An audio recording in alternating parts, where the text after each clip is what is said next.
G'day. I have a mate of mine here, Galman. He'll introduce himself in a minute. And think to start with the date on this tape, which is the 6th of November, 1998.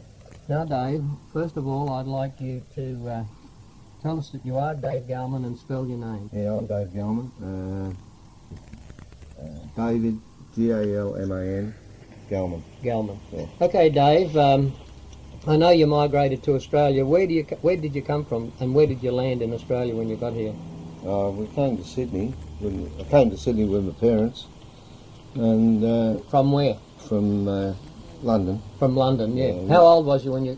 I was 12 when I came out. You were 12 when you landed in Australia, yeah. Okay. Yeah. Okay, Dave, could you tell us what got you interested in opal? You certainly wasn't interested in opal at 12 years of age. We used to dabble in rocks, and we used to. Who's we? Brother and I, Alan. Alan. Yeah, and we used to go up to the Blue Mountains and collect rocks and minerals and all the other. What age did you start doing that? 14. 15. When you were about 14 or 15, yes. Yeah. Okay, now, where did you see your first opal, and what got you interested in opal, David? Well, when I was 15, I went and done an apprenticeship butchering, and my boss's brother was into rocks and minerals, and he used to cut and polish his own little stones. Anyway, so we went round there one day, and we saw this little piece of opal, and we said, well, what's this? And he said opal, and we said, where's that from? He said, Lightning Ridge. Anyway, so that's the start of it, when I was about 15. Yes, and when did you first come to the ridge, and how did that happen? Well, I've been in the ridge now for... But when you first tripped to Lightning Ridge, how did it come about? Well, we used to go out rabbit shooting, and we all decided... Who's we? Brother and I, we decided... How old was you then? 17, 18. Mm-hmm. And we used to come up here, a whole team of us, and we'd camp out in Bald Hill. A team of teenagers? Yeah. And what did you drive in? Tell me a little bit about the vehicle. Oh, we used to come up here in the old Holdens, and it took us 2 days to get here from Walgett. When it rained, we had to push the car, and we'd camp overnight, and we'd have a barbecue on the road, and finally we got here, and I used to have a big white German Shepherd at the time. Anyway, so we'd camp at Bald Hill. We'd throw up one of them big old tents that the water just runs through. So it rained one night, and we'd laying there on the mattresses, and all of a sudden the river's running past us. It's just pouring through, and the dog was laying on top of me. So we ended up going down to see Hodgie, and That's Harold Hodges. Harold Hodges down the Tram Motel, and we booked him there for a week. What year do you think this was? Oh God, Approximate. in the 60s, I suppose, wasn't it? In the 60s. Yeah, it's nice if we can get close to a date, and it's very nice to be able to put dates in books. It works out reasonably good. If you were 17, what year was you born in? 44. 44. So you would be 62. Yeah, in the early 60s. Yeah. Yeah, 62, 63. Yeah, 62. Yeah, there wasn't much in the town then. No, there was very little in the town then, yeah? Yeah. How'd you get on with Harold Hodges, now you mentioned his name? Yeah, good. We used to get on with his wife better. Yeah. Yeah. And she had this jar of opal sitting there, and she wanted 300 quid for it. And we tried to buy it off her, we couldn't buy it off her. She ended up selling it to an American. Yeah. But, Okay, Dave, now you went back to Sydney, and what year did you come up here to live? You must have made your mind up at some time to come back here on a permanent basis. well, it's been 30 years now. 30 years now since you've been here. So Yeah. you come here in 68. 68. Yeah. Around about that, Yeah, 68. Yeah. So you come here in 68 permanent. You and your brother, Alan. Yeah, Alan and I, yeah. Alan was in the Navy when we came out to Australia, So Alan is a little older than you. Yeah, he's 7 years older. 7 years old. Yeah, and he went into the metal trade. He was a foreman in the metal trade, and I went and got a job as a butcher. Yeah, sure. So anyway, there must have been compelling reasons for you in 1968 to decide to come to Lightning Ridge and live. well, my boss always said to me, "Don't get in a rut. make the rut and let someone else follow you. So we thought, oh well, we can't do any worse, so we're going to dig some opal. And whereabouts did you camp when you come up here? Where did you settle down? What field? Whereabouts? Out at Newchum. Out on the Newchum. We bought the little white hut on the corner, just past Spectrum. Yeah. And that cost us $200 and a bag of opal. Some Cooper Petey opal. Some Cooper Petey opal, Yeah. very good. And where'd you first mine, Dave? We dug everywhere. We went all down the old holes and cleaning garbage holes out, and We're around Bald Hill. Bald Hill, yeah. Mm. And as it turned out, one hole was right in the middle of the rush there. Later on, we found out, and we didn't want to dig the hole out. We didn't have any money to drill a hole, and so we ended up just going down old holes, checking old holes out on a rope. On a rope. On a rope ladder, just a rope with knots in it. We used to drop down the holes and we used to pull each other up down the hole. Walk up the footholes in the wall? Yeah. Walk up Yeah, the footholes in the yeah. wall? Yeah. Okay, now we'll talk Yeah. about a few of the old characters that would have been here when you arrived. I know Yeah. Larry Reynolds was gone in '68, so you would never known Larry Reynolds. No. But you certainly would have met old Freddie Bodell. Did you ever have anything to do with him at all? No, I seen him in the pub one day there. That's about all, eh? Yeah, just saw him. We used to go into the pub when the pub was just where people would show opal around, and and they'd say, like Max Pedler said to me one day, I showed him a doublet, and he said, "Oh, that's one of the 5 that come out this week." And I said, "No, have a good look at it." Anyway, and half the time the opals would be passed around in the pub, and and everyone would be looking, who's got it, Yeah. Who's got it, all Yeah, right? it's different now though. It's totally different. You don't get them passed around now. No. You would have seen Eric Cattrall, the man who invented the automatic dump hoist. Did you have much to do with him at all? No. Never had much to do with him. I saw him around the town, and you sort of never talked to him. Yeah. That you thought they were like the big opal miners. You know. Now, what I'm going to ask you now is probably a sore point, but it don't matter. We just want to record it, right? Yeah. It wasn't a sore point to start with, but I think it ended up that way. I don't know the details, Yeah. but you eventually, at one stage, I think it was in the 70s sometime, you palled up and started working with Phil Pearl, right? Yeah. And that was down the Pony Fence. We mined down the Pony Fence. No, the partnership was all right to the end. It's just that.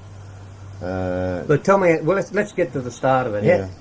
How did you start off with Phil? Did you need money, or what? What was the story? There was a small dozer for sale and some claims down the Pony Fence, and Phil said, "Well, I'll put the money in and you work it." So we said, "Righto." So we did, and we used to get the odd stone, but no muggies, nothing coming out. Just the odd stone, one good stone, and that was it. And anyway, so we got one red stone. It was about 11 or 12 carats, and Bob the Snake, I forget his other name, he offered us about 7,000 for it, and I said to Bob, no, we get more than that. Anyway, we ended up getting 13,000 for it. Off who? Off some Thai people. Oh yes. Yeah. And anyway, so that was all right.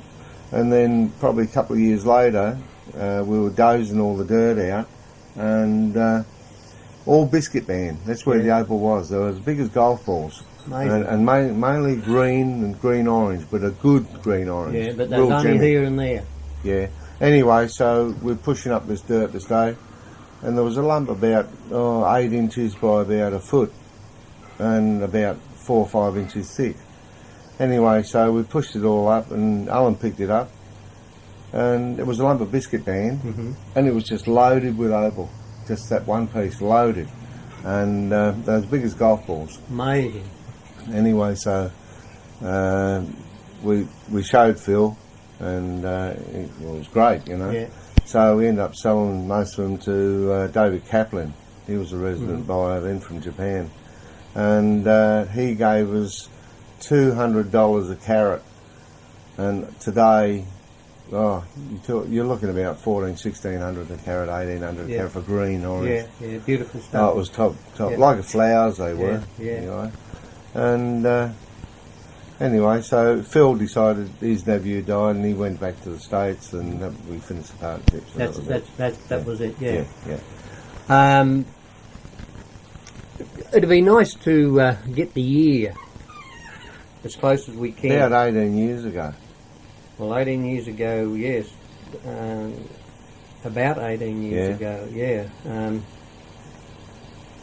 maybe 70. Yeah, it was about 18 years ago. 1970. Yeah, because when we were drilling and going everywhere looking for claims, and we even used to get the Matsons out, and we'd drill holes and holes. He'd drill a hole and we'd drill a hole. Yeah. And we'd pay for our hole, and he would put his holes next to our border, so we sort of do a dozen holes and see if we can get any money out. You know? What I want to ask you about this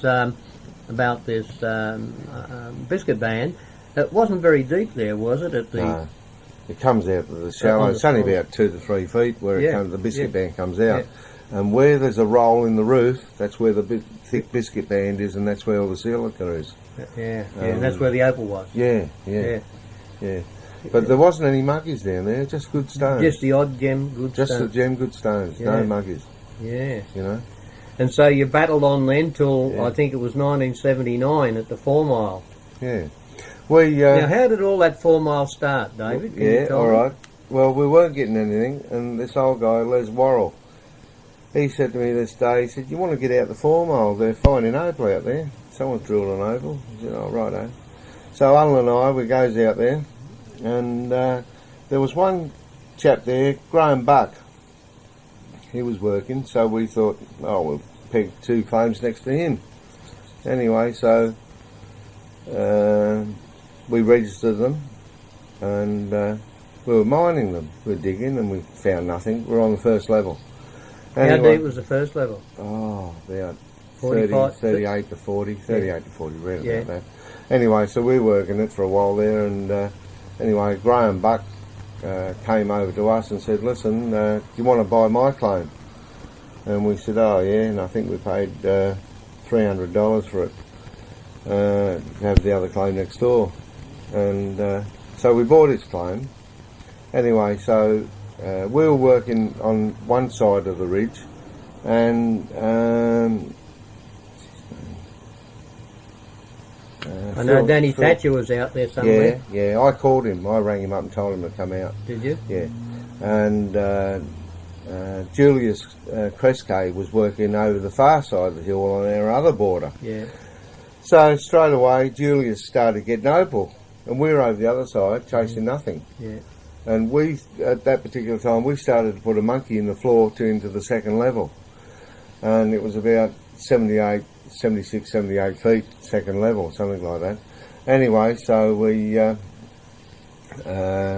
after we heard that Julius was getting over, we went over the other side. And I rang up Danny Hatcher and I said, you better come out here and peg a claim.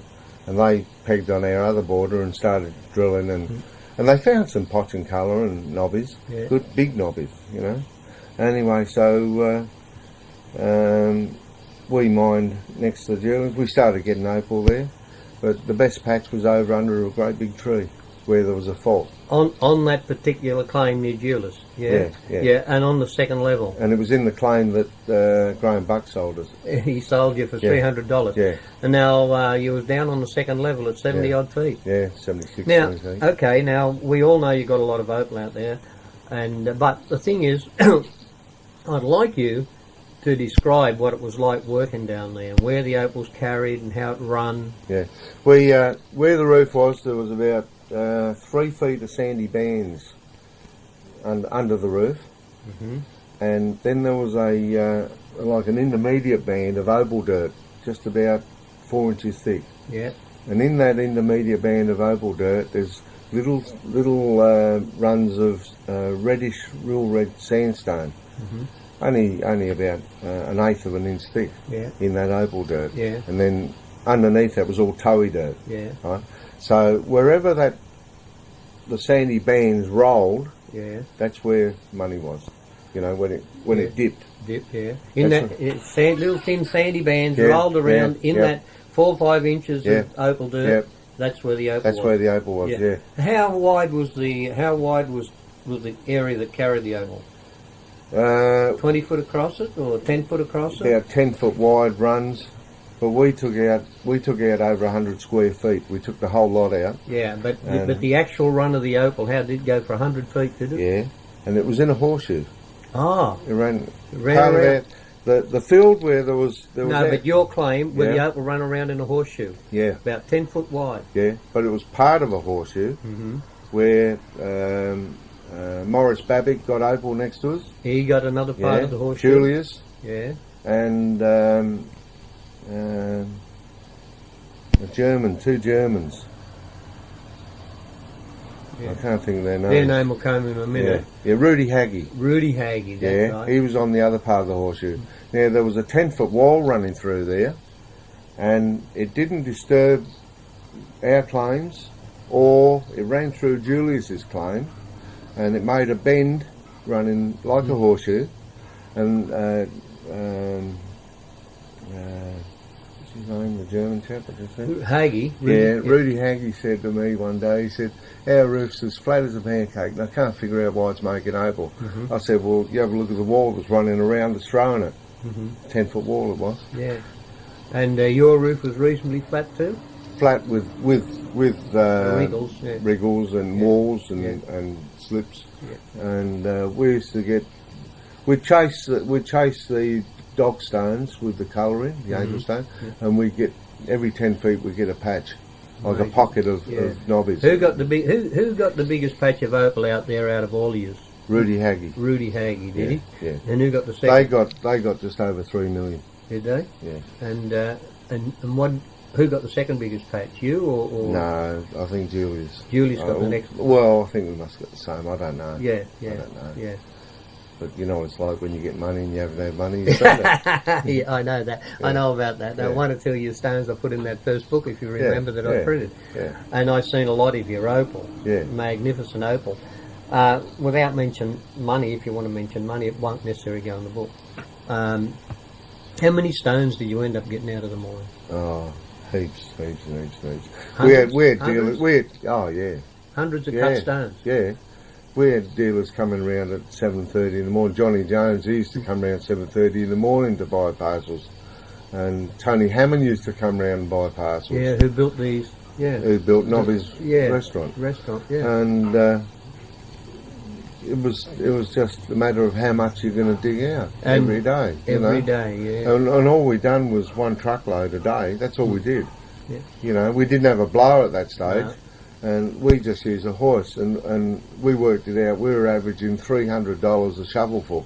My, oh my. Eh? Yeah, that's what we're averaging out, $300 a shovel. Amazing. And you was on opal for weeks. yeah, How yeah. long would you reckon you was on opal for? Well, it took us 3 years to dig them claims out.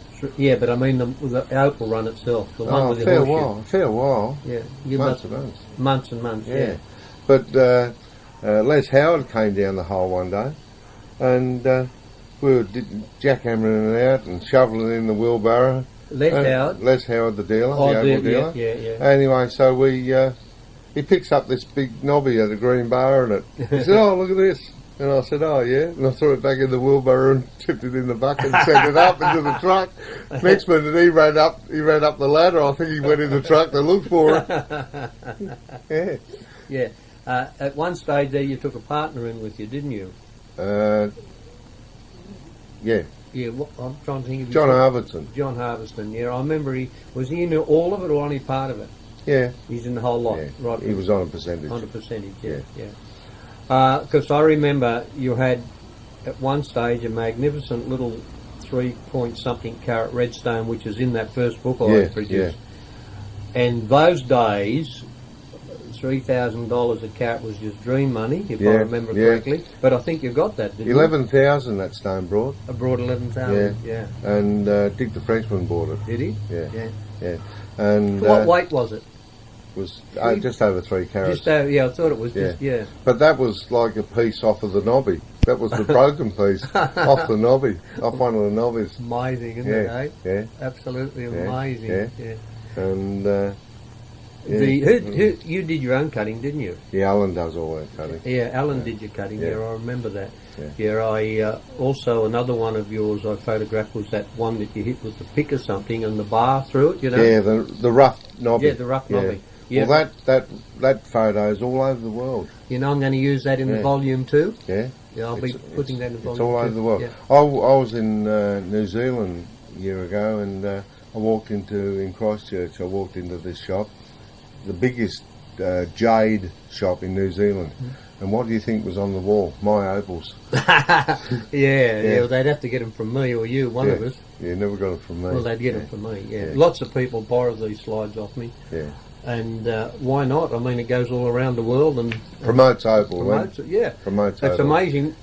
It's interesting, Dave, because it was you and I that literally started fiddling around with the photography in a serious way. In fact, you had the money and I didn't at the time. Yeah, I used to supply the film. You used to supply the film, right? Yeah. And so we There got... was Professional A, Kodak Professional A. Yeah, that's a long time ago. Yeah. You know, it's rubbish. They don't make it now. No, it's rubbish film compared with what you can get today. But nevertheless, it was great.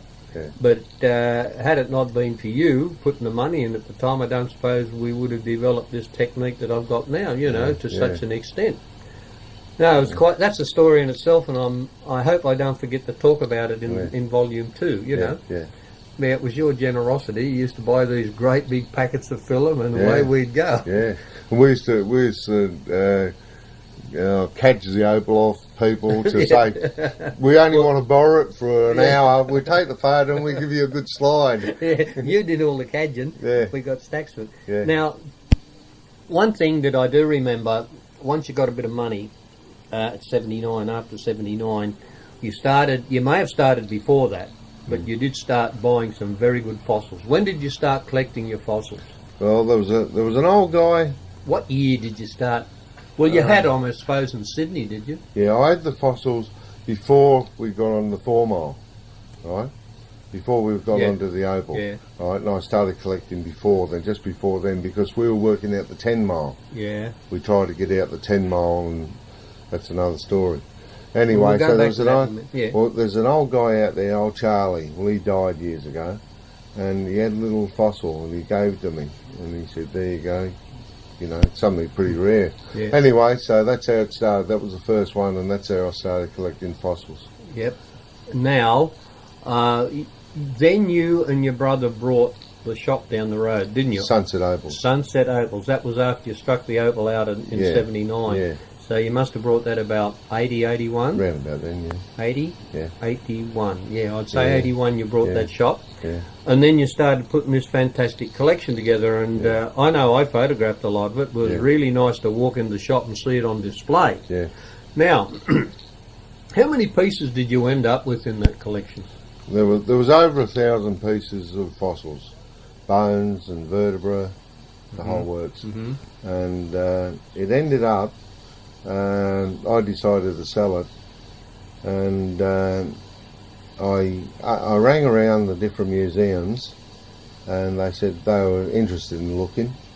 Anyway, so I rang up the Australian Museum, and Ron Jones and Dr. Ritchie,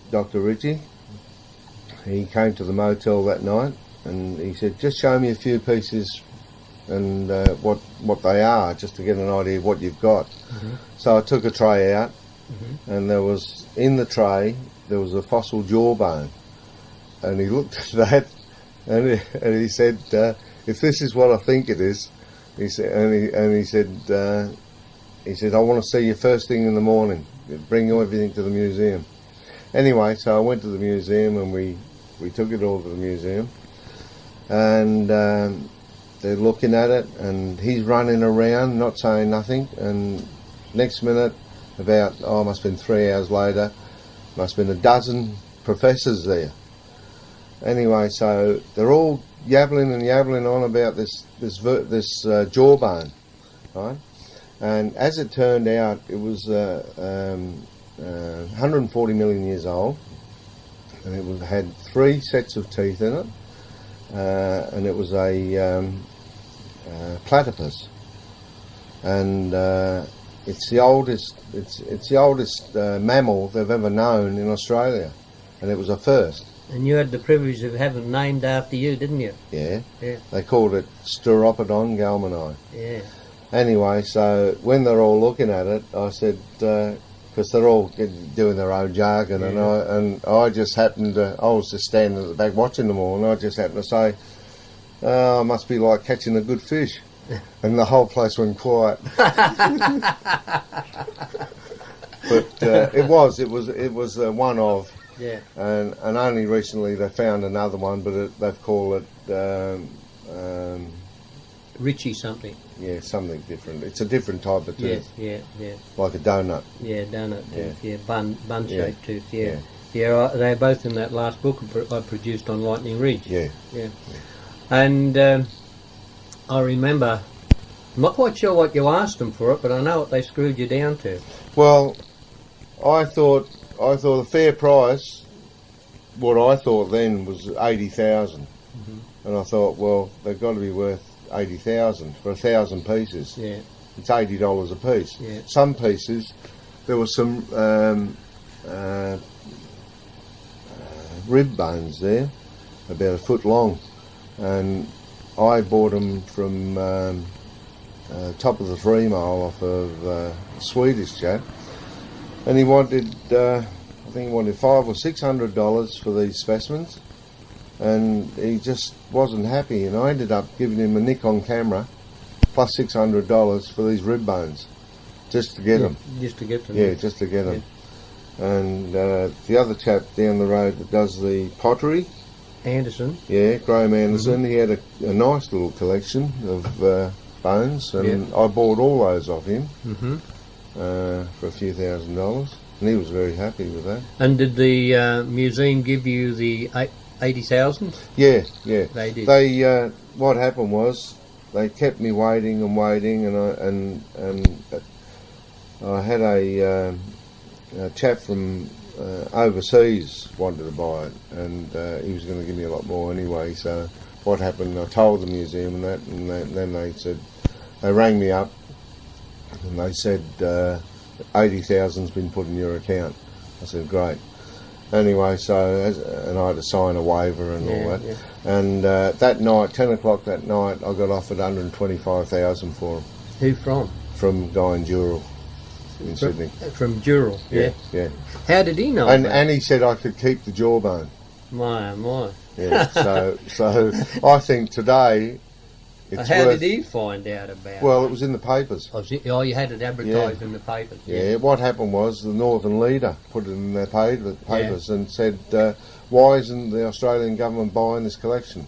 So what happened? BP Australia and the government paid 40,000 each, and they bought it. So that's how they got it. Yeah. BP Australia and the Australian government. Yeah. And they got it. And today, who would know? What do you reckon that jawbone would be worth today, David? Personally? How can you put price on Something there's only one of. one of? Yeah. It's a one of, first one of. And there's no other. And even now, Richie said, Dr. Richie said, in the whole museum, that's a big museum, the Australian Museum, if there was a fire there, the only thing he would run in and grab was the jawbone, and that's all he would grab, nothing else. That's what he said. That actually changed the history of Australia and the plates, which the what do you call it, with the whole continent movement. the continent movement, and that changed all what they thought. Yeah, theory. So it changed history. Yeah. It actually changed the history books. Yeah. Amazing, isn't it? Yeah. Yes. Now, I'm going to ask you, we'll turn over in a minute, but I'm going to ask you something, and think very carefully. What was the nicest stone that you ever mined yourselves? Yeah. Description, where you got it, etc., etc. It was about, 9 carats. And it just had a high stone. You photographed that stone. All colours. Yeah. All pattern colours. Oval. No, sort of a round. And I sent it to Japan. Now wait there, before you do all that, That's the nicest stone you got. But where did you get it from? How did you dig it out? What was the excitement getting it? Tell me the story. Well, it was in the lode. It would come out from the... Come out the It lode. come out 79 Yeah. mine, did it? Yeah. Oh, yeah. Out the 4 mile. Out the 4 That's mile. the nicest stone. Yeah. Well, that's a red stone. The pony Now fence. wait there, you sent it... Let's finish the story. You sent it to Japan. Yeah. Now tell me all the There's story. a Darryl Brasnan's an opal dealer, and he took the stone to Japan. And he said, he rings up from Japan, and he said, Dave, he said, I can get you 16,000 for this stone. And we said, no. He said, that's a good price. 16,000 is a good price. I said, no. I said, if you don't get us, we're asking nearly 3,000 a carat. 27,000, 26,000. Anyway, so he said, that's a good price. So we said, no, bring it back. If you don't bring it back, bring us the right price. Yeah. Anyway, when he came back, he gave us the right price. He gave you the It money. was $26,000 in cash. In cash, yeah. Oh, boy. So for a phone call, he was trying to save 10,000. For himself. Yeah, that's right. Of course. Oh, my. Did Kaplan buy any of that opal off you from the 4 mile? No, he wasn't here. He wasn't here. No. The nicest other stone that we had was from the pony fence, and it was more yellow, which you're not supposed to say yellow in opal. It's gold. Gold, It's, yeah. Gold green. Yeah. And on black, and it was like a daisy, like a flower. The pattern was like a flower, and all the petals of the flower were gold. That come out of the biscuit band? Yeah, and he gave us, it was about... Who gave you? David Kaplan, and it must have been about 6 carats, and he gave me 200 a carat for it. Yeah, it was a nice stone. Big-hearted man, wasn't he? We'll turn this around now, mate.